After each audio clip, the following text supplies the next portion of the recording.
sangre obró para la buena acción. Solo ven a Él y compruébalo. El mundo perdido en pecado está. Él quiere sacarte de ahí. Si vienes a Él, tu vida cambiará. Solo ven a Él y compruébalo. Ansioso está de recibirte a ti. Corona te quiere entregar. Ya no dudes más, tan solo ven a Él. Solo ven a Él y compruébalo. Solo ven, solo ven, solo ven, solo ven, solo ven, solo ven, solo ven a Él y compruébalo. Solo ven a Él y compruébalo. Este es el símbolo de la iglesia primitiva más antigua, mucho antes que el pez. El símbolo de la rueda parece sencillo, pero tiene las 5 letras griegas. Tiene la I, que es Jesús, Jesucristo. Jesús. La X, Jesucristo. La omega, de Dios. Ok. La Y, Salvador. Y la E de Epsilon. Jesucristo, de Dios, Hijo, el Salvador. Pero las letras, las 5 letras significan ictus, que es pez.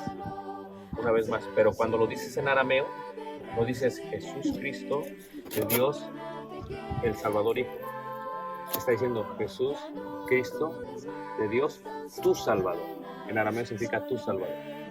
¿Ok? Y una vez más. El vencedor no sufrirá daño de la segunda muerte. ¿Qué les parece, hermano?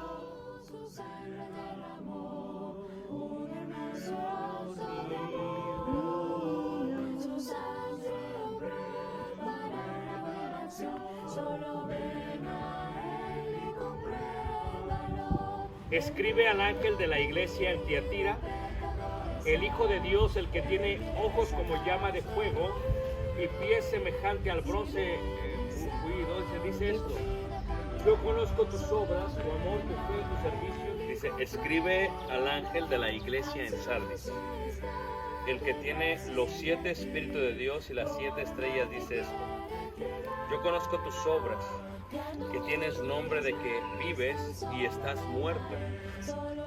El nombre en él, el nombre de mi Dios y el nombre de la ciudad de mi Dios, la nueva Jerusalén, la cual desciende, dice ahí, del cielo con mi Dios y mi nombre nuevo. El que tiene oído oiga lo que el Espíritu dice a las iglesias. Eso podían recordar. Y ahora las aguas que salían de ahí, la gente que venía a través de las rutas comerciales y que no conocían, a veces llegaban a tomar agua de ahí porque pensaban que era para tomar.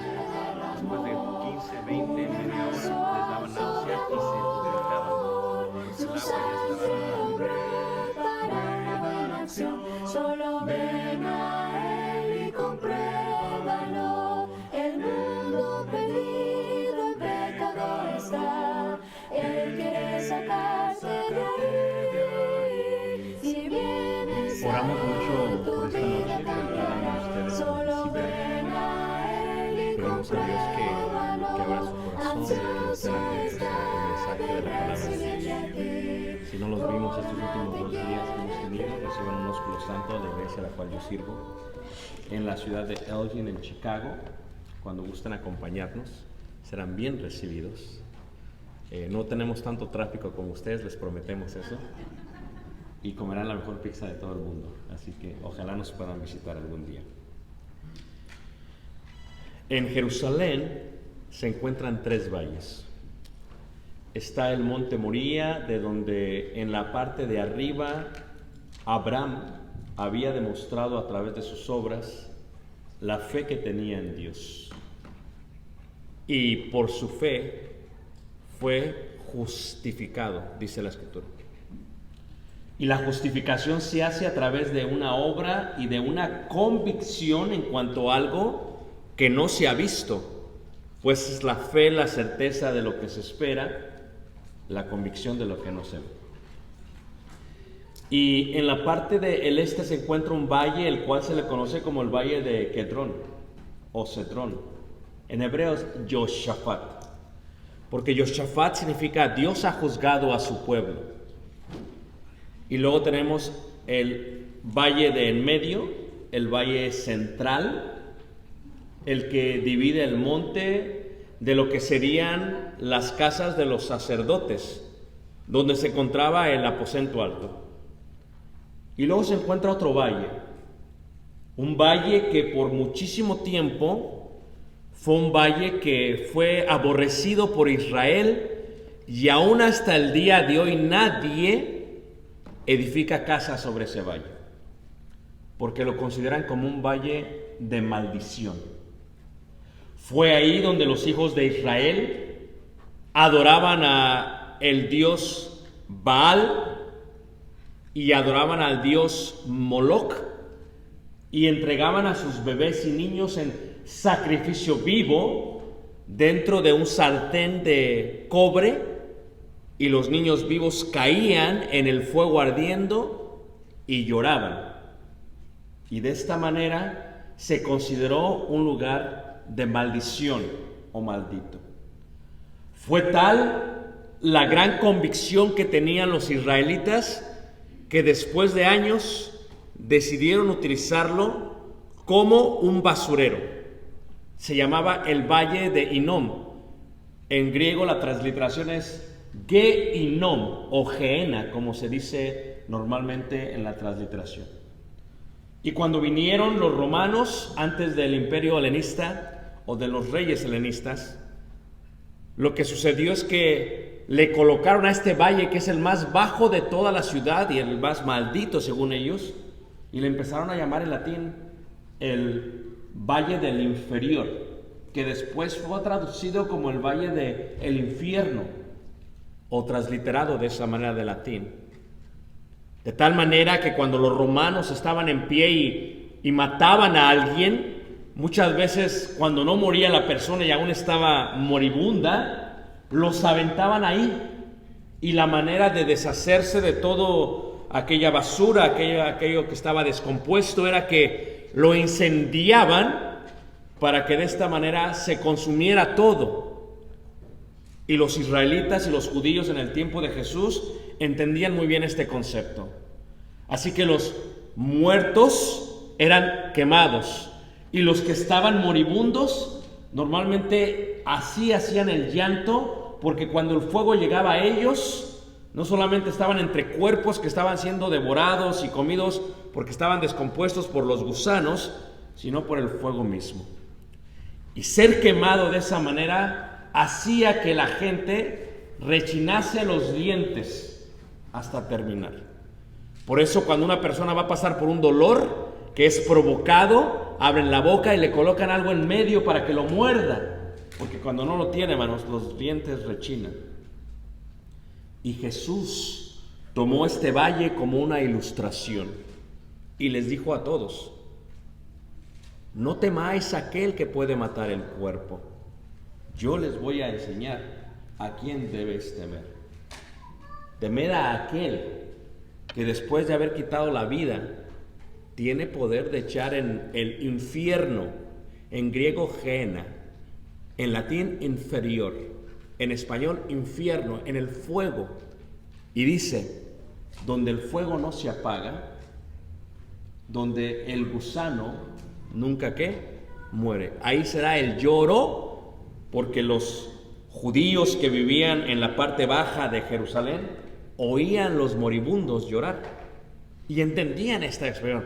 Ahí será el lloro y el crujir ¿de qué? De dientes. Pero cuando dice Jesús esto, habla de un lugar ya no del inferior, que ellos podían asimilar bien porque veían el valle cuando pasaban por ahí, sino que entendían ellos bien que Jesús dice una palabra donde el fuego no se apaga. Habla de un punto eterno, de algo terminal. Pero es pues la fe, la certeza de lo que se espera, la convicción de lo que no se ve. Y lo que tú tienes que entender es que la fe, cuando se estudia el libro de fe, puede marcarse, grabarse, ya no en la piedra, porque la letra mata, pero el espíritu vivifica. Y cuando se graba en el corazón y se graba en la mente, entonces viene a ser lo que se conoce como convicción. Pero la convicción no sucede hasta el momento en que uno ha comprobado lo que el libro ha dicho. Por eso Dios dice, oír, Shema. No solamente oye el mandamiento, obedece a lo que se te dice, y uno puede llegar a comprender cuán buena, agradable y perfecta es la voluntad de Dios. Así que si nunca has practicado lo que dice la fe, el libro, pues de alguna otra manera tienes que tener fe. Pero cuando lo practicas, no solamente tienes fe, es convicción de lo que el libro dice, da sus resultados, porque si uno siembra para la carne, cosechará corrupción, pero si uno siembra para el espíritu, cosechará ¿qué? Vida eterna. ¿Cómo llegar a convencer a aquellos del fuego? En una historia que no es parábola, donde se habla del rico y el mendigo, en Lucas capítulo 16, una de las cosas que suceden cuando los dos mueren, recuerden que el mendigo estaba siempre debajo de la mesa y anhelaba comer de las migajas que caían cuando el hombre hacía banquete, el judío.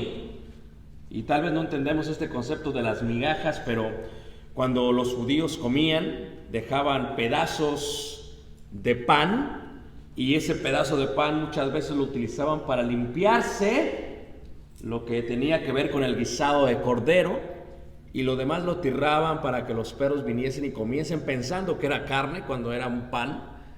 Y dice que el mendigo anhelaba comer de ello. Jesús relata y dice, los dos mueren, y cuando los dos mueren, uno es llevado, dice, al seno de Abraham. ¿Por qué seno? Porque la palabra seno en el hebreo es esto, lo que tiene aquí la mano. Esto es el seno. ¿Por qué de Abraham? Porque Abraham fue justificado por sus obras. Esto es, Abraham salió de la tierra que se le había dicho y no podía ver, y aún así salió de su tierra y su parentela. ¿Por qué? Porque tuvo intimidad con su mujer aunque su cuerpo estaba como muerto. ¿Por qué? Porque estaba dispuesto a matar a su hijo y levantar el cuchillo. Porque la fe sin obras está muerto, y el seno de Abraham había demostrado que estaba dispuesto a hacer lo que creía. Tenía convicción en su corazón que Dios se iba a proveer. Y por eso, al igual que los gentiles del primer siglo, nosotros somos descendientes de Abraham. Si guardamos, si hacemos, si nuestro seno obra lo que dice la fe. Y por eso se le llama el seno de Abraham, el lugar donde están aquellos que han actuado conforme a la fe. Y dice la escritura que cuando es llevado el mendigo hasta este lugar, el rico que tenía una esplendidez de banquetes constantemente, ¿verdad?, fue llevado a el Hades, a el lugar de tormento. Y dice la escritura que levantó los ojos y que le dijo a Abraham, a padre Abraham, ten misericordia de mí. Y dice, envía para que con un poco de agua refresque mi lengua. Y lo que él quiere es que no se puede. Hay una gran cima entre nosotros, le dice Abraham. No podemos ir de allá para acá, ni de allá para acá, porque eso es lo que pasa después de la muerte. Está en el libro sagrado, en Lucas 16. ¿Y qué sucede? Su primera preocupación de él son sus familiares.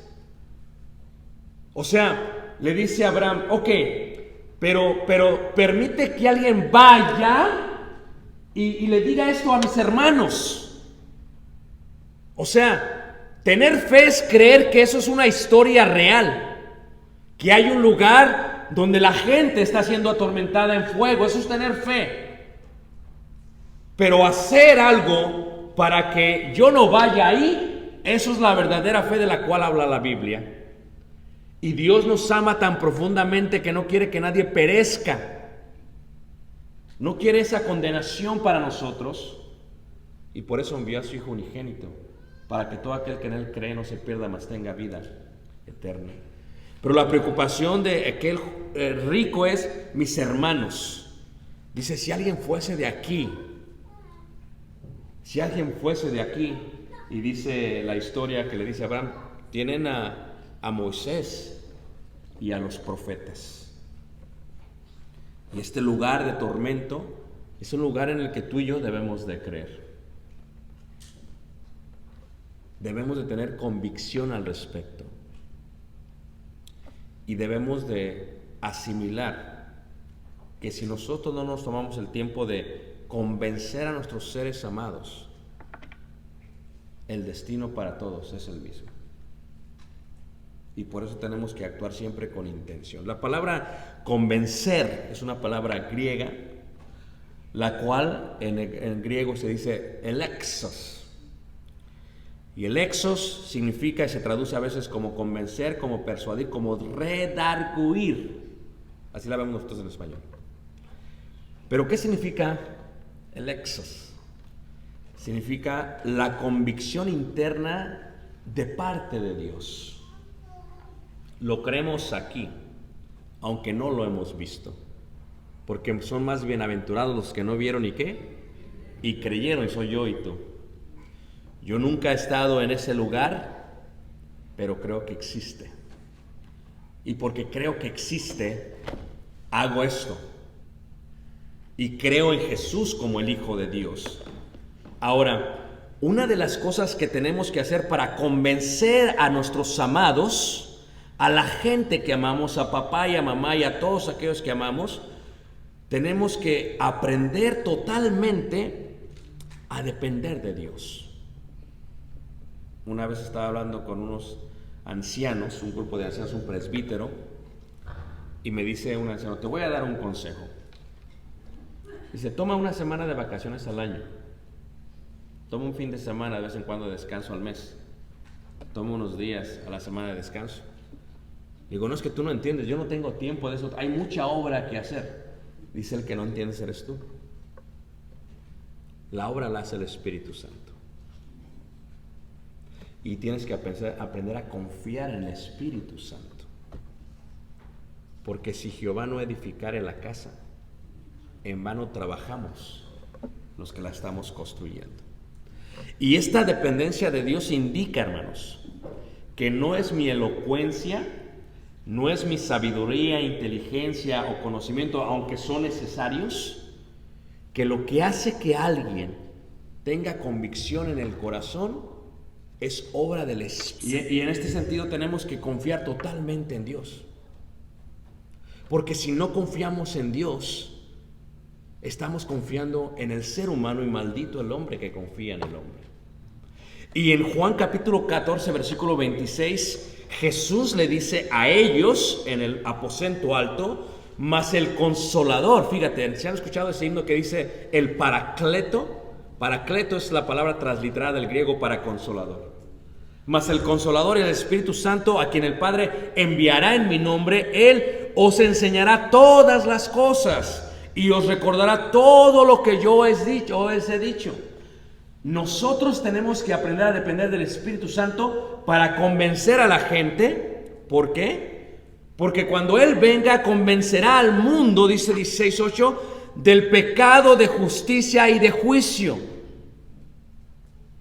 Aquellos que evangelizamos, que compartimos el Evangelio, que damos clases del Evangelio, podemos ver a la gente cuando no tiene nada de interés y cuando la gente tiene interés. ¿Y quién no le ha predicado a alguien que estás más de un mes predicando, 2 meses predicando, 3 meses y están interesados, pero simplemente no hay convicción?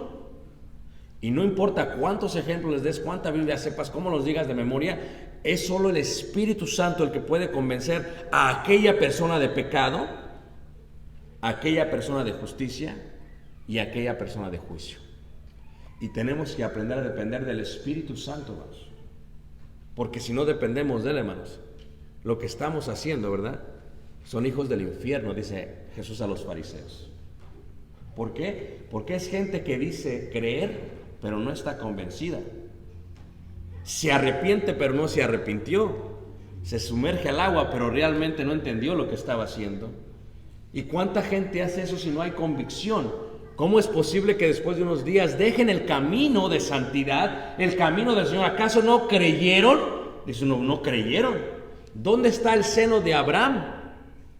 Cuando alguien está convencido totalmente es porque el Espíritu Santo lo ha convencido. Yo tengo que empezar a depender más de Dios que de mi persona, que de mi elocuencia, que de mi conocimiento, que de mi inteligencia.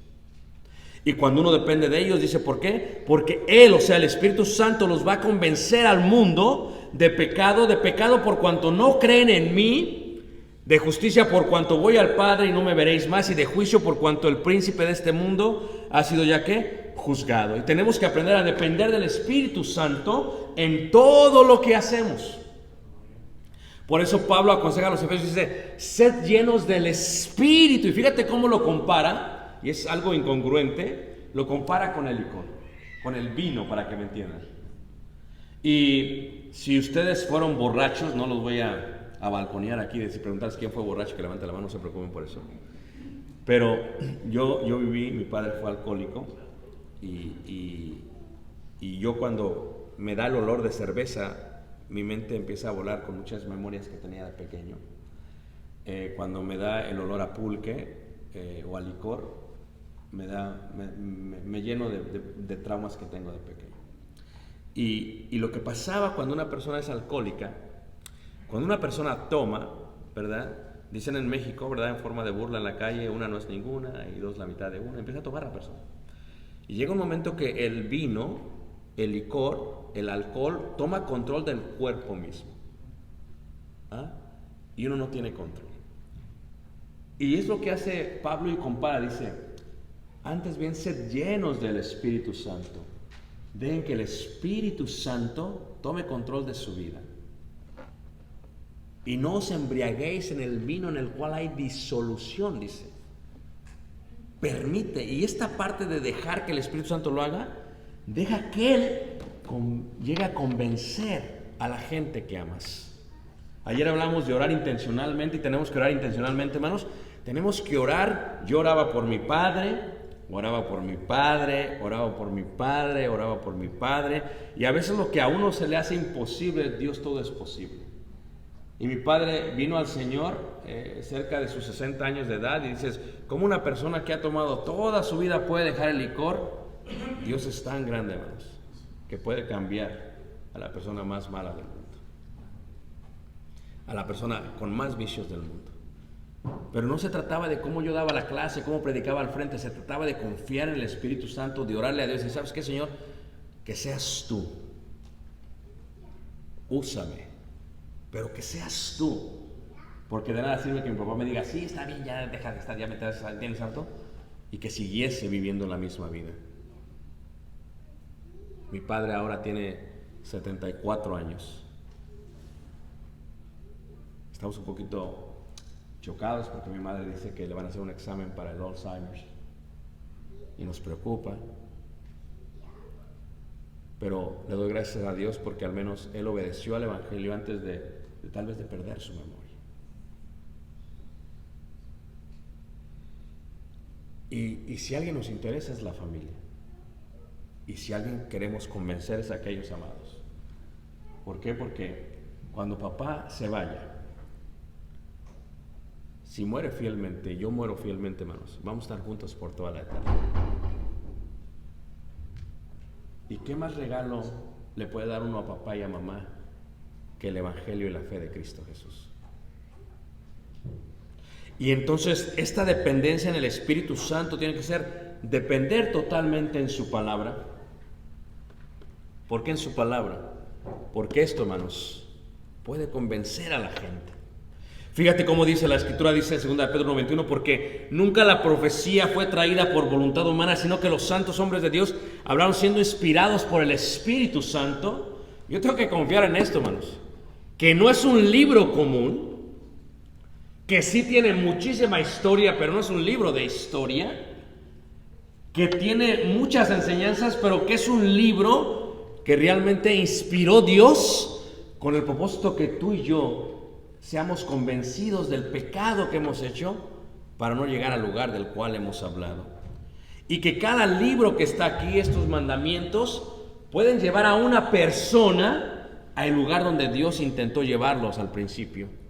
Segunda de Timoteo 3:16 dice: toda la escritura es inspirada por Dios, útil para enseñar, para redarguir, ahí está, para convencer. Esto te puede convencer.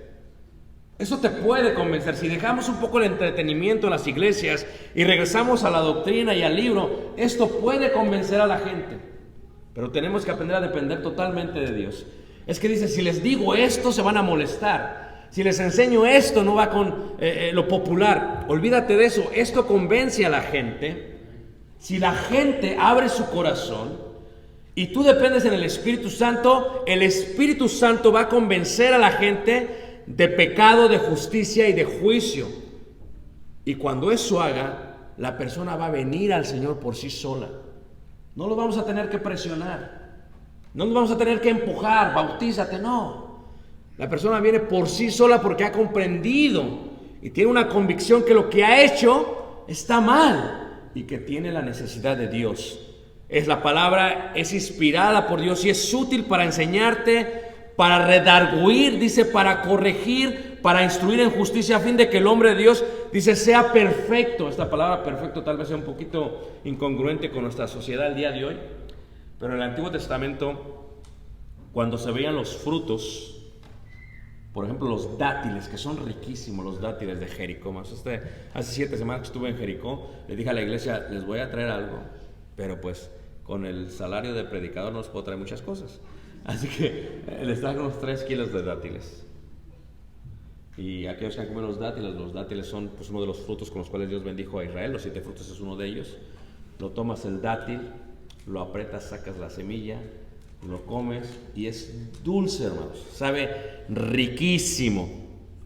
Pero ¿cuánto cortaban? Decían los hebreos. Se corta cuando esté en su punto de arrancada. Me sorprende cómo tienen frutos aquí. Es increíble, hermanos. Hay gente que tiene aguacates. Estamos atrás del huerto del hermano y tiene un árbol de manzanas. Y agarro una manzana, me la da y estaba riquísima, hermanos. Fíjate qué bendición.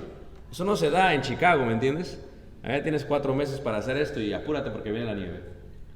Y aquí ustedes pueden tener aguacates y nopales y tienen todo. Pero cuando lo arrancas, cuando está en su punto, cuando está en el punto de madurez, cuando está en el punto de comerse. Y eso es lo que está diciendo aquí. Perfecto indica ese punto de madurez.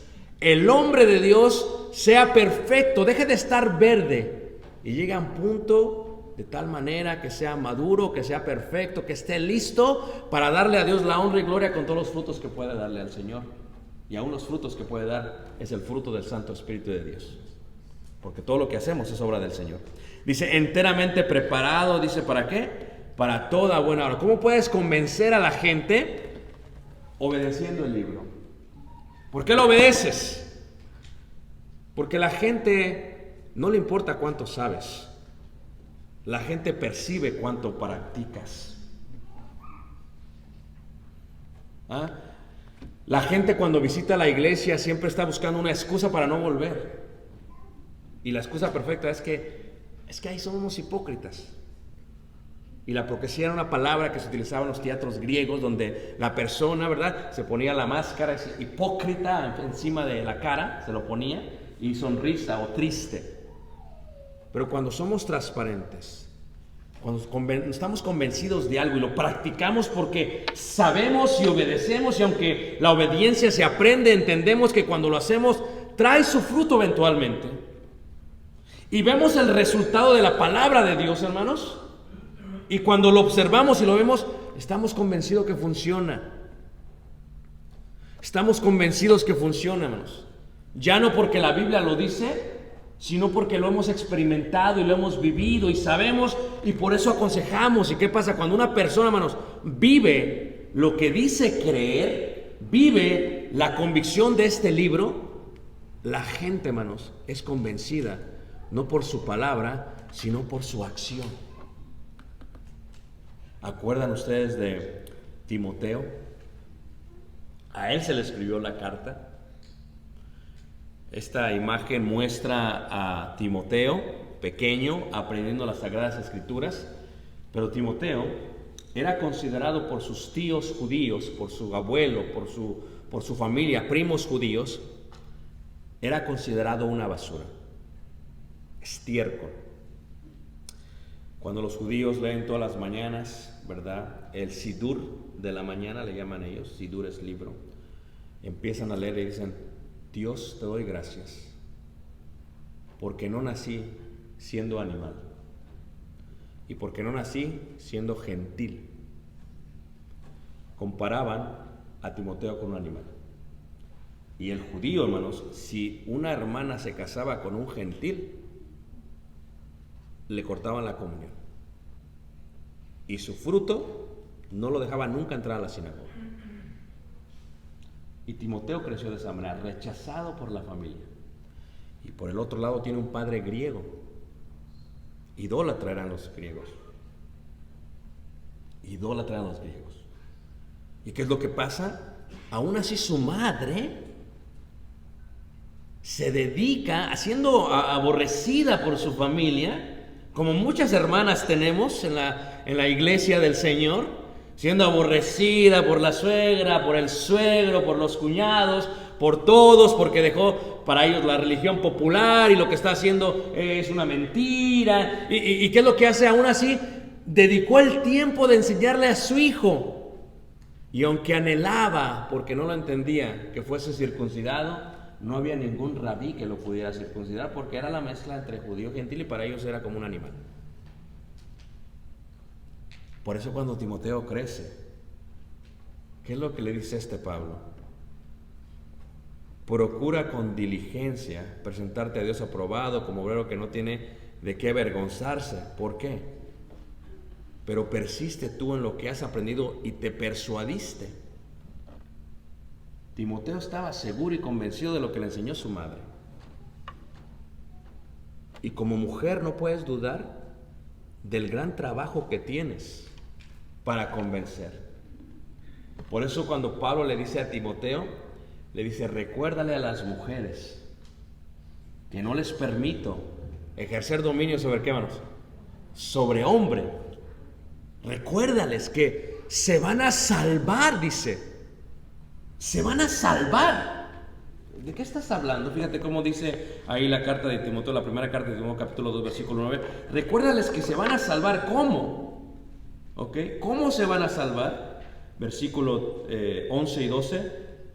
Porque no permito a la mujer enseñar ni ejercer dominio sobre el hombre, sino estar en silencio. Porque Adán fue formado primero, después Eva, y Adán no fue engañado, sino que la mujer, siendo engañada, incurrió en transgresión. Pero se salvará engendrando hijos si permaneciese en fe, amor y santificación con modestia. ¿Puede una mujer convencer? Totalmente. Muchos predicadores son hijos de mujeres que tenían convicción en enseñarles la fe a sus pequeños. Y sabían que esa era la tarea número uno, porque al final del día, hermanos, todos queremos hijos. Pero ¿para qué los queremos si son una herencia de Jehová? Para enseñarles la fe y para convencerlos, porque queremos vivir con ellos por toda ¿qué? Por toda la eternidad. El apóstol Pedro lo coloca de otra manera en cuanto a obedecer para una mujer, en cuanto a convencer a una persona, y dice el apóstol Pedro en su primera carta en el capítulo 3, y esto lo vimos en el primer día, primera carta de Pedro capítulo 3, dice así, versículo 1, dice: asimismo vosotras mujeres estad sujetas a vuestros maridos, para que también los que no creen en la palabra sean ganados sin palabra. ¿Cómo puedes convencer a alguien y arrebatarlos de esa eternidad obscura? Siendo sumisa. El poder de la sumisión, de la sujeción, hermanos, es salvación para muchos. Muchos de nosotros somos el resultado de la buena sumisión de nuestra mujer. Y yo admiro mucho a la mujer que está casada con un incrédulo, porque no saben la vida tan difícil que se la hacemos cuando somos incrédulos a la mujer. El hombre, ¿verdad? Si es machista, te voy a llevar Pero si se acaba a las 11, te espero a la afuera. Y a 11:01 te quiero en el carro. Y por eso la hermanita está ahí, la pobre, corriendo del edificio, ni saludando a nadie. Tratando de someterse a Dios primeramente y después a su cabeza. Y cómo la maltrata el hombre y la humilla el hombre.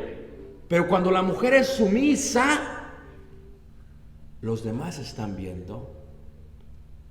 Es más, no tienes que saber mucha Biblia como mujer, según Pedro. Si eres sujeta, es el mejor sermón que le puedes dar a la gente que te rodea.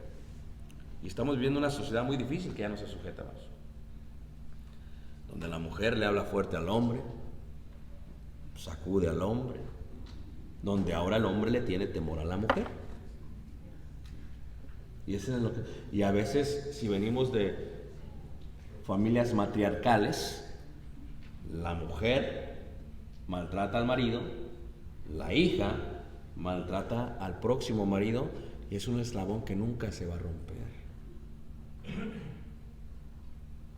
Sin predicar un sermón, con tu sumisión puedes convencer a muchos, dice la Escritura. Los puedes arrebatar del fuego eterno.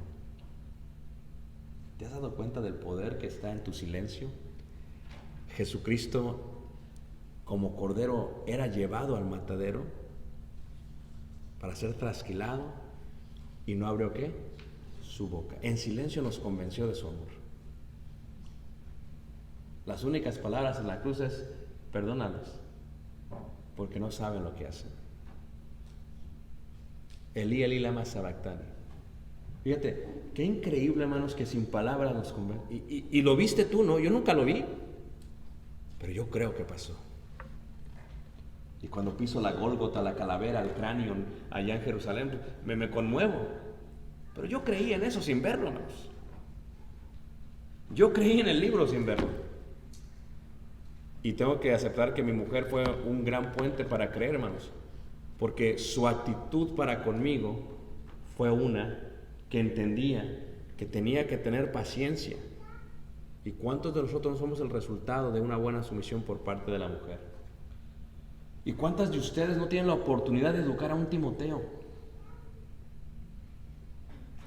Y solamente tienes que convencer a un hombre. ¿Cuánto hizo Timoteo en la obra del Señor, hermanos? Dice la Escritura: pero persiste tú en lo que has aprendido y persuadiste, y te has asegurado, persuadiste indica que se había asegurado, que estaba convencido, sabiendo de quién has aprendido. ¿De quién? De mamá. ¿De quién? De abuela. ¿Nunca has visto una abuela cuando trae a sus nietos, hermanos? Ahí los trae con mucho interés, y ahí viene la pobre abuelita batallando con los nietos, hermanos.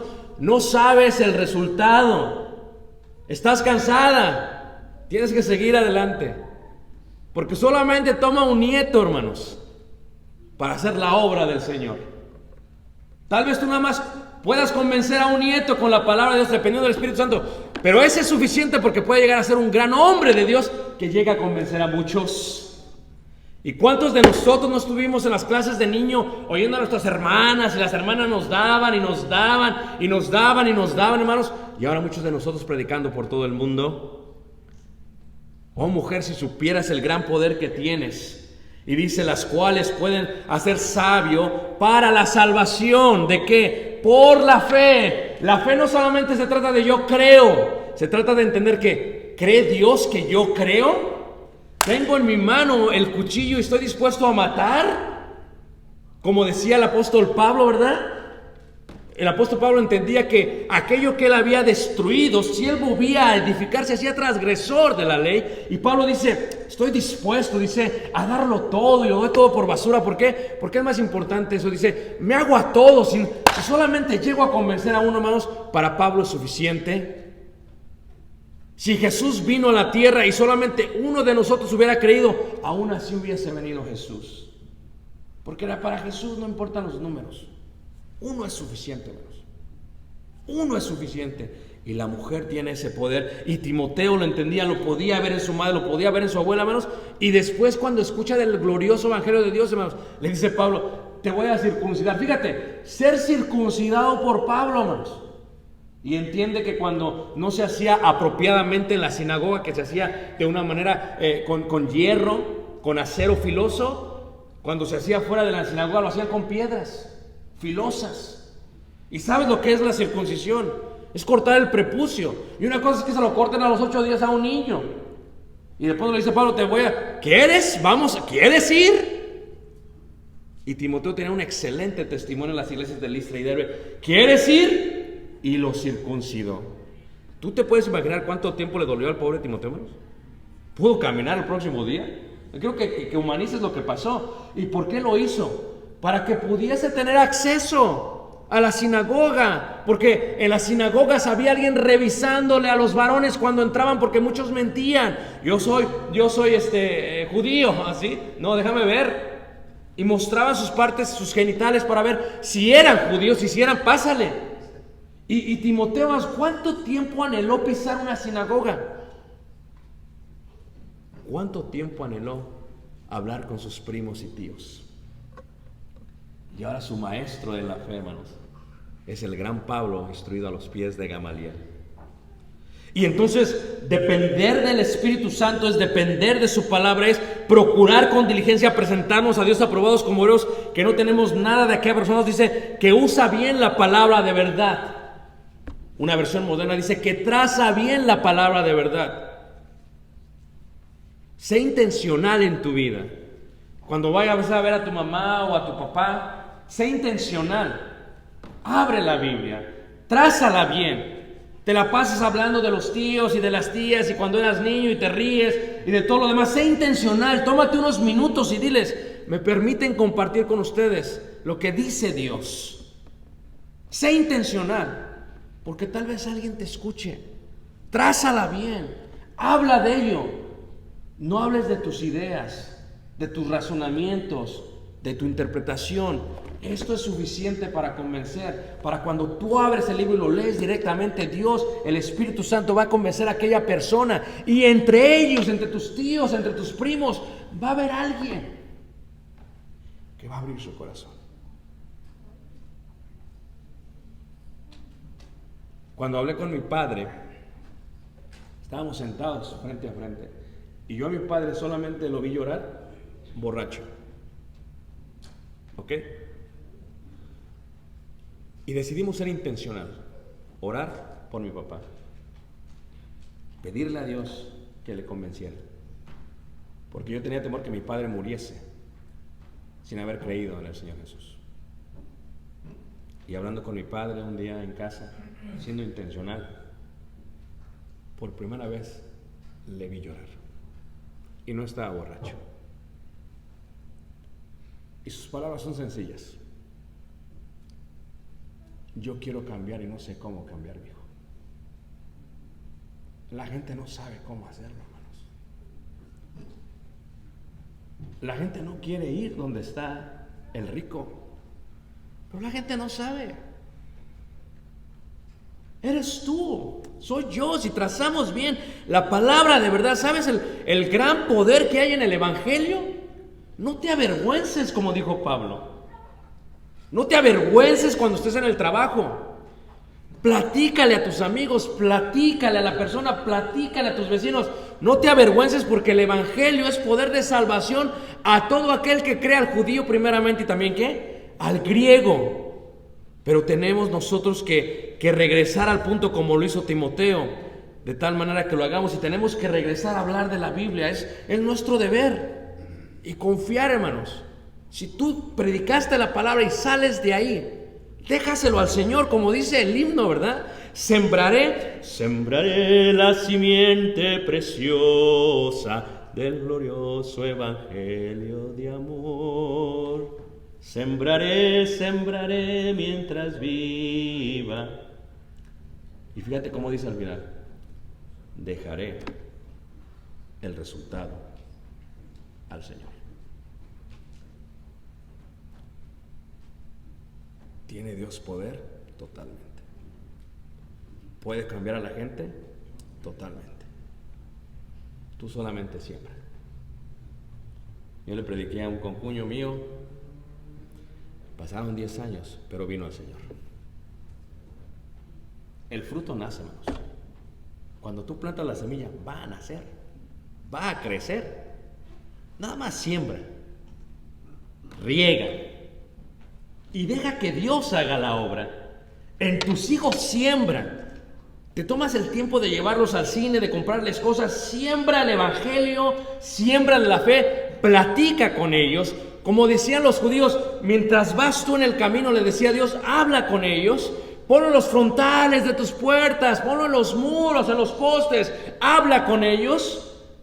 ¿Quién les va a hablar? No es responsabilidad del predicador o del ministro de jóvenes evangelizar a sus hijos. Es de nosotros. Y si los hemos traído a la vida en forma indirecta porque Dios les dio la vida, ¿qué es lo más importante que debemos de enseñar, hermanos? ¿Qué anhela un padre cuando ha crecido, verdad? Todavía Caleb tiene 13 años y quiere pasar tiempo conmigo y todos me están preparando, me están diciendo, ¿sabes qué? Prepárate, hermano, porque va a llegar un momento que ya no quiere pasar tiempo contigo. Y va a llegar un momento que ya no quiere bajar contigo. Y va a llegar un momento que ya no va a querer estar contigo. Y le va a decir, vamos, y va a decir, no, papá, yo tengo otras cosas más importantes que hacer. Y entonces la vida se pasa, hermanos. Y llega un momento que aunque quieras hablar, no te escuchan. Son pocos veranos, son pocos los años, hermanos. Tenemos aproximadamente, yo tengo como unos 5 años más y es todo lo que puedo hacer más, porque aunque yo le siga diciendo, hermanos, pero la palabra es fiel y dice la palabra que si uno instruye al niño en su camino, aun cuando fuese viejo no se va a apartar de él, hermanos. Uno tiene que confiar en la palabra. Y hermanos, qué dolor tan grande hay cuando uno tiene hijos, hermanos. Y qué anhela un padre cuando está viejo, que sus hijos lo visiten en casa, que pasen un tiempo con nosotros, que coman con nosotros, que cuando toquen la puerta le abramos la puerta y lo recibamos como reyes. ¿O no es cierto, hermanos? ¿No es lo que anhela un padre? Hay madres olvidadas en sus casas, no los visitan ni les hablan por teléfono con toda la tecnología que hay, ya ni les hablan por teléfono. Se entera la madre dónde está su hijo por medio del Facebook porque no sabía que se había ido de viaje. ¿Y qué anhela un padre tener a sus hijos? Pero todavía es tú que si convences a tus hijos, que si la convicción es de Dios, se van a reunir en su hogar por la eternidad. ¿Sí? Toda la eternidad. Por eso tenemos que tomar tiempo y dedicárselo. Tito 1:9 dice, retenedor de la palabra fiel, tal como ha sido enseñada, para que también pueda exhortar con sana enseñanza, dice, y convencer. Tenemos que depender del Espíritu Santo, tenemos que depender de su palabra, pero tenemos que retener la palabra y convencer. Y uno aprende más de lo que ve que de lo que escucha.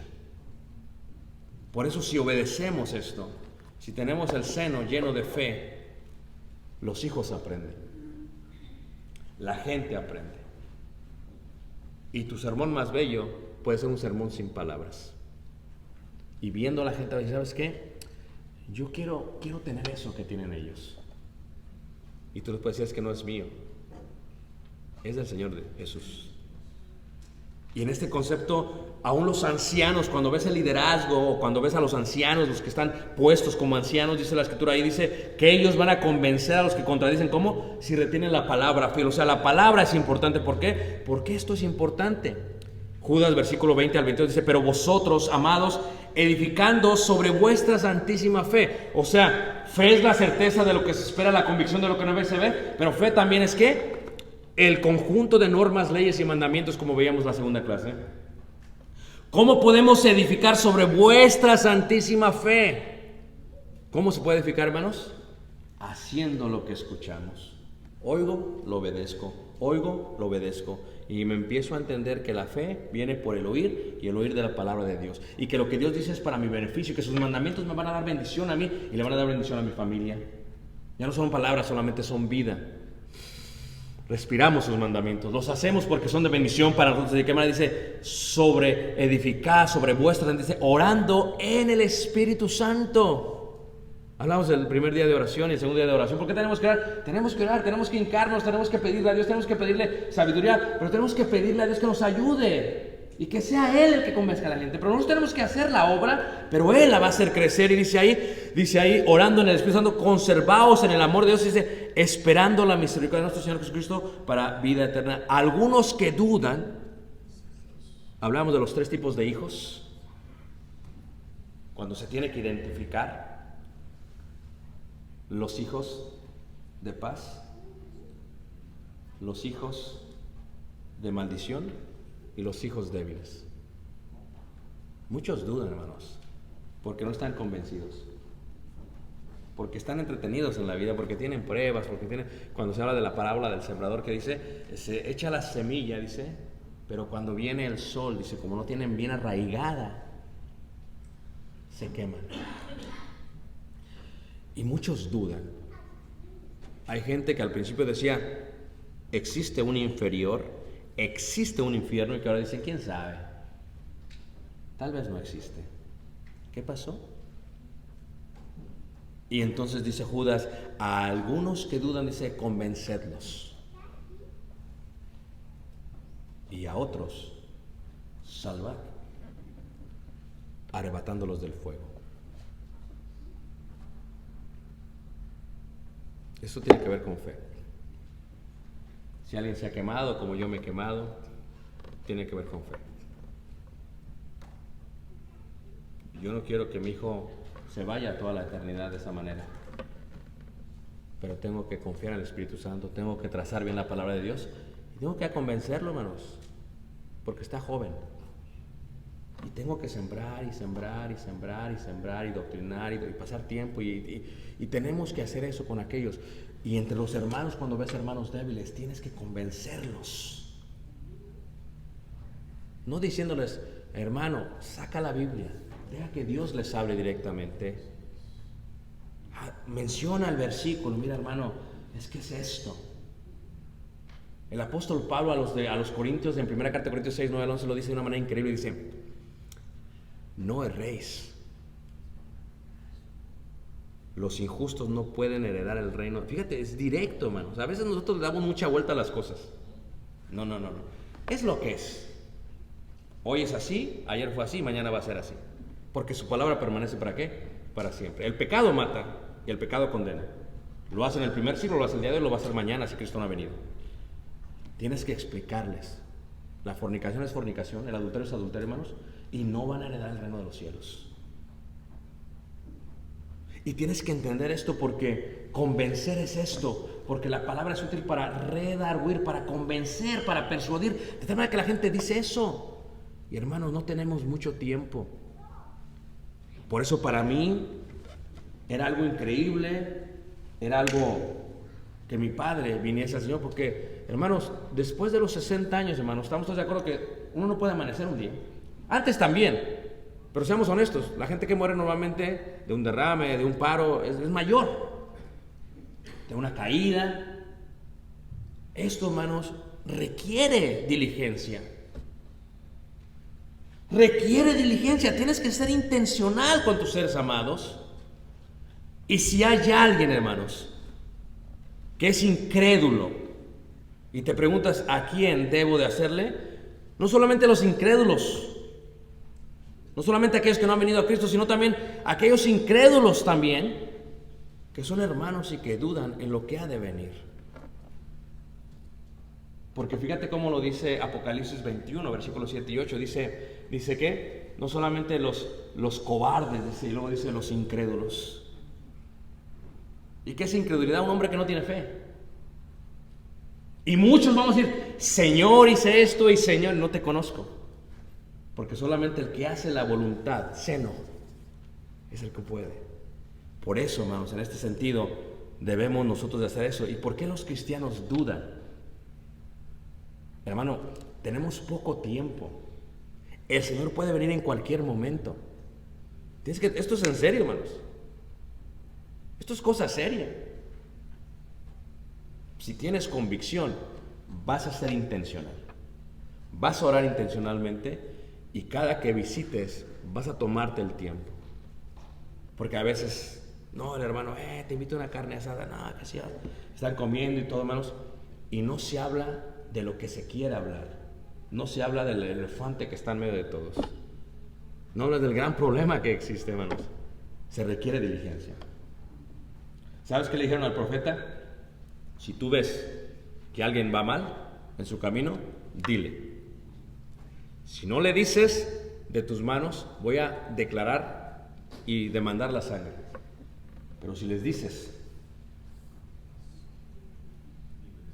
¿cuántos hermanos mueren con las manos llenas de sangre por falta de valor? Dicen, es que voy a perder la amistad, el amor fraternal. ¿Qué amor puede haber cuando no hay sinceridad y honestidad? ¿Qué amor puede haber cuando no anhelas lo mejor para aquella persona? Y si no hay amor, el cual es el más excelente camino, entonces ¿qué puede ocurrir, hermanos? Es una realidad que el fuego existe, que el rico sigue ahí y que muchos van a continuar yendo hacia allá. Que yo también puedo ir hacia allá si dejo de creer. Porque el que crea que está firme, mire que no, ¿qué? ¿Tienes tu fe? Tenla para con quién? Para con Dios. Hermanos, el tiempo apremia. Y tú no puedes esperar mucho tiempo, porque la gente puede morir mañana. Tus hijos pueden morir mañana. Los hermanos pueden morir mañana. Hay un himno muy hermoso, 229, de Cánticos Espirituales. El himno dice: cuando en la eternidad, cuando en la eternidad estemos frente al juez, qué triste sufrimiento habrá. Y luego dice el coro: tú nunca hablaste a mí de él. Tú nunca hablaste a mí de él. Tú nunca hablaste de su luz. Tú sabías que andaba mal. Tú sabías que andaba mal. Wow. Qué poder, hermanos, tiene ese himno. Y nunca dice. ¿Cuántas palabras gastamos? ¿Cuánto dinero gastamos en convivencias? Y lo que tenemos que hablar, no lo hablamos. Y hay gente, hermanos, que anhela saber de Dios. Como aquel eunuco que estaba relleno de los tesoros de aquella mujer de Etiopía. Y anhelaba saber de Dios. Y venía regresando de adorar a Jerusalén. Había ido a adorar a Jerusalén. Y era tan rico que tenía una copia del profeta Isaías. El primer día hablamos de lo caros que eran los rollos, los pergaminos. Y entonces, cuando ve al discípulo, le dice: ¿cómo puedo? No entiendo. No entiendo, o sea, ¿de qué me estás hablando? Explícame. Hermanos, la gente ve el libro y se asusta, no lo entiende. Necesita dirección. Necesita alguien que la trace por ellos, como lo hizo alguien con nosotros. Necesita alguien que levante el velo. Necesitan ver a Dios. Tú sabías que andaba mal. Y nunca dice: si tú y yo no lo hacemos, ¿quién? Si tú y yo no nos tomamos el tiempo, ¿quién, hermanos? Decimos que amamos a nuestros hijos y no tenemos y tomamos el tiempo para convencerlos. Decimos que amamos a mamá y papá, hermanos, y los llenamos de regalos seculares. Pero el regalo más grande no se lo queremos dar porque no queremos perder la amistad con ellos. ¿Sabes por qué lloró Jeremías? Cuando hablan del profeta Jeremías, el profeta llorón, vean, muchos le llaman. Hermanos, Jeremías lloró porque le dolía al pueblo. Adentro. El pecado, sabía lo que el pecado podía hacer y veía el pecado del pueblo y le dolía lo que el pueblo estaba pasando, hermanos. Su próximo libro es el libro de Lamentaciones. Y aún en medio de su tormenta y de su llanto y de su dolor, dice: pero las misericordias de Jehová son nuevas todos los días. Le dolía, hermanos. Y a la iglesia le ha dejado de doler el pecado de la iglesia. Le ha dejado de doler el pecado del mundo. Nos hemos conformado con ser religiosos. Hemos sacado a Jesús de la conversación. Y la fe que tenemos es muy similar a la de los demonios. Temblamos, pero no hacemos. Y Pablo le dice a Timoteo, a este pequeño niño, porque se acordaba de sus lágrimas, y aquellos que predicamos a veces lloramos en la noche porque decimos, ¿cómo me gustaría meterme en la cabeza de esta persona para que entienda lo que le estoy diciendo? Y a veces nos las hacen de cuadritos, hermano, y lloramos. Y pobre Timoteo, fíjate cómo despreciado por su familia judía, y luego lo pone y lo deja como predicador en Éfeso, una iglesia donde había muchos filósofos y muchos doctores y gente preparadísima. Y dice Pablo, me acuerdo de tus lágrimas. Yo le hubiera dicho, pues ¿para qué me dejas aquí? Me acuerdo porque Timoteo lloraba. Y ese Timoteo que lloraba, hermanos, que tenía temor de levantarse porque no sabía que la gente sabía más que él posiblemente, le dice Pablo, no, Dios no nos ha dado espíritu de cobardía, Timoteo, sino de poder, de amor y de dominio propio. Así que levántate, diles, predícales, porque no eres tú. Como dice el libro del profeta, es el gigante que está detrás de ti, que está peleando por ti. Pero si no lo crees acá, si no hay convicción acá, hermanos, y hay algo que la gente no nos puede quitar, hermanos, la convicción de que Dios existe. Está en tus manos. Imagínate el día final. Tú sabías que andaba mal. Y nunca, dice, nunca me hablaste a mí de él. Tenemos la solución en nuestras manos y la ocultamos como aquel hombre que enterró el talento en la tierra. Tenemos el aceite en las vasijas y la guardamos y somos imprudentes para el día final. Tenemos la oportunidad porque estamos vivos, una oportunidad que se le fue al rico. Y tenemos a nuestros hermanos enfrente de nosotros y no aprovechamos de decirles lo que dice el precioso libro. Hermoso y precioso. Es nuestro deber, si amamos, convencer. Y imagínate si lo hacemos, qué hermoso será el más allá.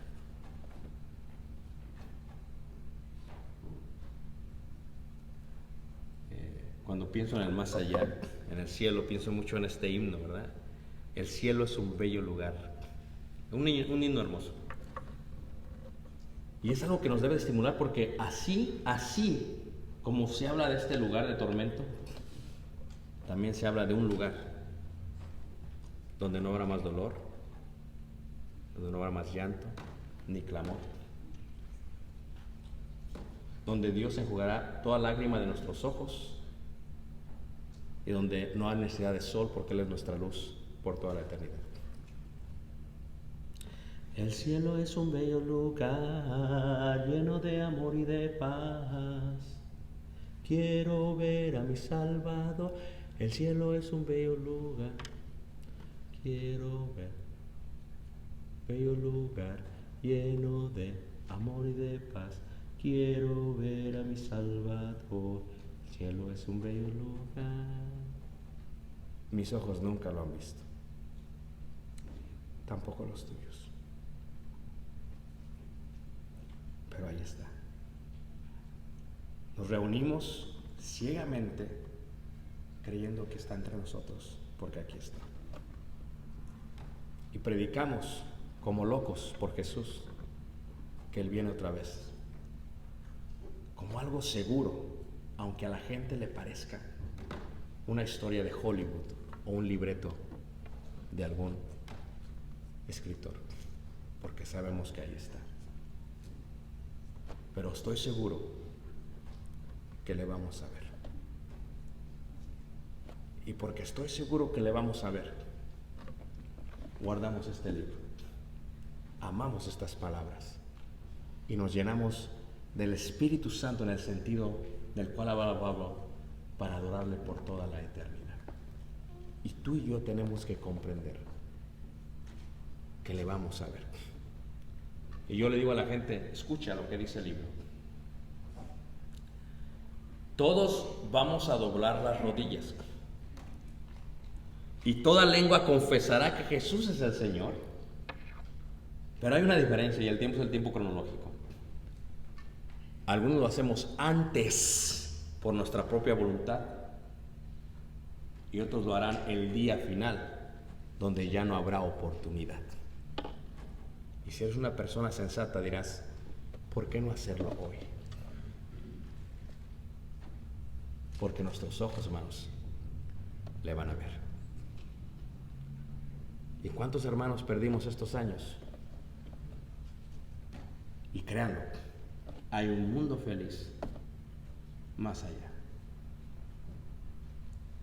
Y aquellos que tenemos temor, como yo lo he tenido por mi padre, que tal vez no sabrá quién soy, solamente Dios sabe qué ocurrirá en ese momento. Confiamos que si parte de este lugar, porque su palabra no lo ha dicho, todo aquel que creyere y fuere bautizado será salvo, creemos que le vamos a volver a ver. Y qué bonito es pasar toda la eternidad con papá y con mi hijo, con mi amada esposa y con todos y cada uno de ustedes, hermanos. Wow. El cielo es un bello lugar, porque el cielo sin ustedes no es cielo. Qué bonita es la comunión de los santos. Convéncelos, camina con ellos, pero sé intencional. Utiliza la palabra y serás bendecido tú y toda tu casa. Toda tu casa. ¿Tienes temor? Ármate de valor. Confía en el Espíritu Santo. Confía en la palabra que inspiró. Toma el tiempo, sé intencional y vas a ver que tu vida va a estar llena de muchísima bendición. Si algunos dudan entre nosotros, hermanos, déjenos saber para convencernos. No por nuestra palabra, porque esta es suficiente para corregir, para redarguir, para convencerte. Regresa a sus palabras y te das cuenta que lo que hemos creído es algo que va a pasar. Y te invito esta tarde, si tú nos visitas, te invito. Antes de ello, Jesús te ama profundamente. Vino a morir por ti como lo hizo por mí. Jesús sabe todo lo que hemos hecho mal y Jesús quiere perdonarte. Y lo que ha hecho es que ha colocado una forma que está en el libro y dice que tienes que creer de todo corazón que Jesucristo es el Hijo de Dios. Tienes que confesarlo con tus labios delante de los hombres. Tienes que arrepentirte de todo lo malo que has hecho. Cambio de mente, cambio de corazón, cambio de camino. Y tienes que venir a las aguas del bautismo para ser purificado, santificado y justificado. Y si lo haces, la Biblia nos dice que eres salvo. Y después de ello, sigue su palabra, confía en ella y no caeréis nunca del camino. Yo estoy con vosotros, digo Jesús, hasta el fin ¿qué? Del mundo. Les invito esta noche, ven a Jesús. Si eres un hermano que duda, te invito, ven a Jesús, reflexiona. Jesús te amó y murió por ti. Hermanos, no caigamos. Y si no nos vemos el próximo año, nos vemos allá arriba, ¿ok? Y qué hermoso va a ser verlos. Ya no va a haber tamales, ¿ah? Pero es que el reino de los cielos no es de comida ni de bebida, sino de paz, gozo y justicia. Y este amor que nos tenemos. Y cantaremos todos juntos el himno de redención. Vamos a ponernos de pie, vamos a cantar un himno de invitación.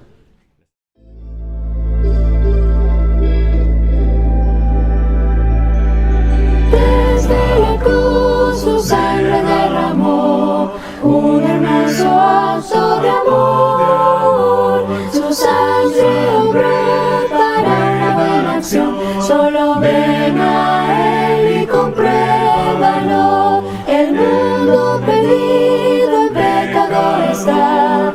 Él quiere sacar